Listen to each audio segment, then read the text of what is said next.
where did the universities come from? All different sources. In fact, they come from, on the one hand, some of the universities, some of the cathedral schools. The cathedral schools that were built and encouraged by Charlemagne and later bishops. Some of them turned into universities. Other universities got started as informal gatherings of scholars that eventually built up the infrastructure of a university.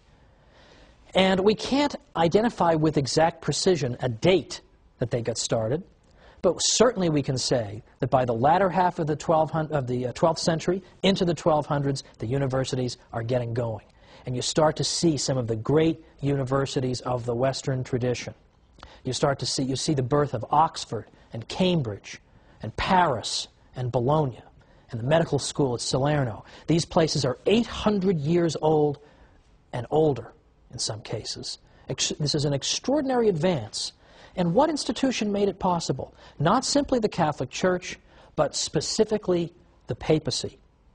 Henri Daniel Rops was a French historian in the 20th century who said, thanks to the repeated intervention of the papacy, higher education was enabled to extend its boundaries. The Church, in fact, was the matrix that produced the university, the nest whence it took flight. The popes, for example, chartered more universities than anybody else in Europe. But they did more than that. They didn't just establish universities. They fostered and protected them. They extended all kinds of benefits to universities that made it possible for them to function and survive and indeed to flourish. Sometimes, I'll just say this before we go to our break, we who live in a university town, I live in a university town, I'm not going to tell you, I don't want to hurt any feelings, but we sometimes love the money the students bring to the town, but we can't stand the students because they're so rowdy and noisy. That happened in the Middle Ages too, and the popes protected the students from sometimes the abuse of the townsmen. Let's see how he did it after we come back with the Church, builder of civilization.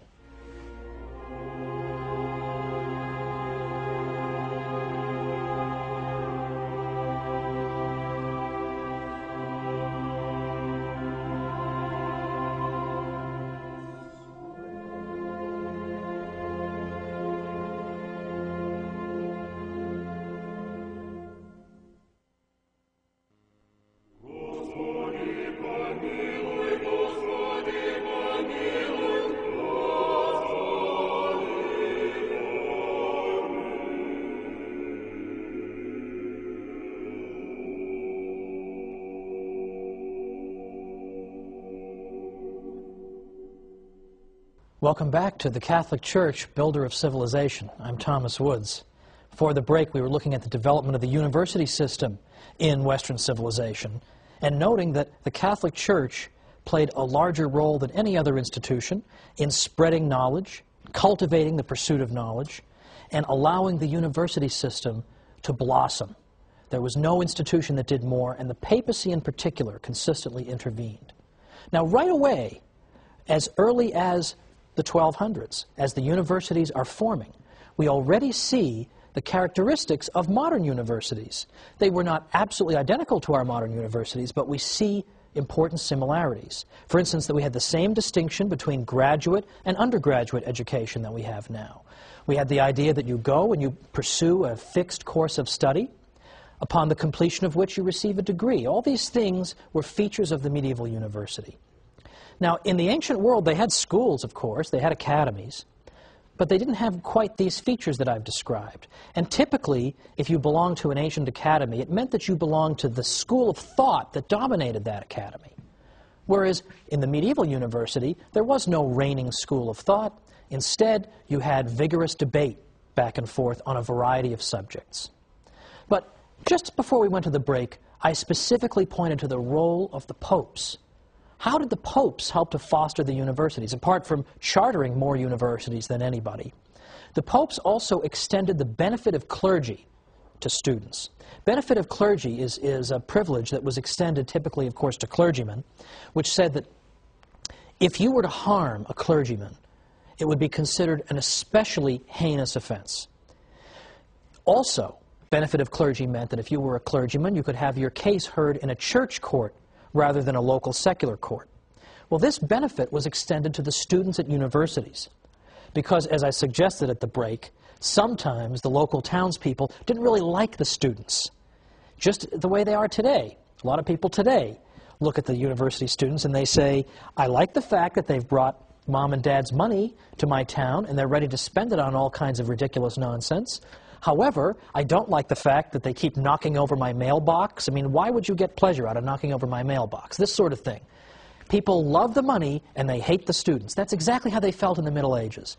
So sometimes the students would find themselves being hauled into some local court on trumped-up charges and just being harassed in general. The Pope prevented that from happening and allowed the life of the university to flourish by extending benefit of clergy to the students. Any time there was any need to intervene in the university system, if there was some kind of problem, people knew you appeal to the Pope and he will resolve it. In fact, on numerous occasions, the Pope had to intervene to ensure that the professors' salaries were being paid. Now think of how pro-Catholic European universities would be today if Pope Benedict could do that, if he could intervene and get them a raise or something. Well, anyway, those days are gone. However, it is important to recognize that among the universities that were chartered by the Pope, there was something called, in Latin, and I'm using the church pronunciation, ius ubique docendi, which literally means the right of teaching everywhere. What that means is that if you got a degree at a university that the Pope had founded, had given its charter to, that you had the right, automatically, no questions asked, to go to any university in Western Europe and begin teaching. No questions asked. So that begins to foster the idea of an international scholarly community, because somebody coming from this university can just go and teach over at this one. And we begin to get fruitful intellectual exchange.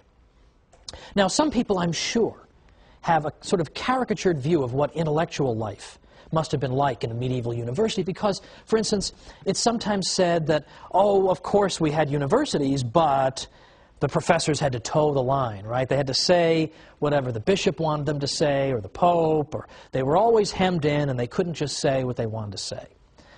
That is so false that it would take forever to refute it.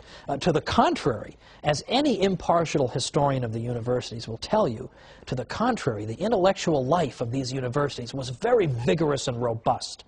There was hardly any question that was not rigorously debated at the medieval university. Now, it's true, there were broad theological limits within which this debate took place, but within those limits, it was open season for various questions being debated. I mean, arguably, there was more rigorous debate in medieval universities than there are when we see in universities today. I mean, in universities today, we all know you have to walk on eggshells, you're not allowed to say certain things, or you're not allowed to defend certain types of people or defend the Catholic Church. We all know that. You didn't have that in the medieval university. You had rigorous, vigorous debate going on back and forth. In fact, what you would see in the afternoons after the professors would give their morning lectures was that a professor would get up before the entire assembled university community and he would do something called determine a question.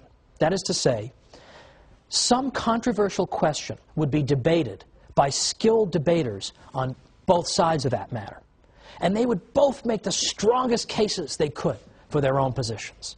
And then it would be up to the professor to step forward and synthesize everything that had just been heard and put it all together and resolve it, come to a solution on the basis of this rigorous debate.